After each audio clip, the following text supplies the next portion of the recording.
随着天气越来越冷，宝宝们又开始感冒、发烧、咳嗽了。尤其是咳嗽，这也是一个老生常谈的话题了。咳起来总是延绵不断，很久都好不了。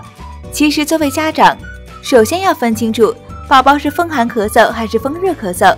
一般来说，风寒咳嗽表现在咳嗽声重、嗓子痒、痰是白色的，而且经常伴有鼻塞、流清鼻涕、舌苔薄白等症状。而风热咳嗽的表现是咳嗽气粗，痰很稠，而且是黄色的，对宝宝来说不容易咳出，口渴嗓子痛。那么今天蛋壳就来给大家讲一个治疗风寒咳嗽的方子。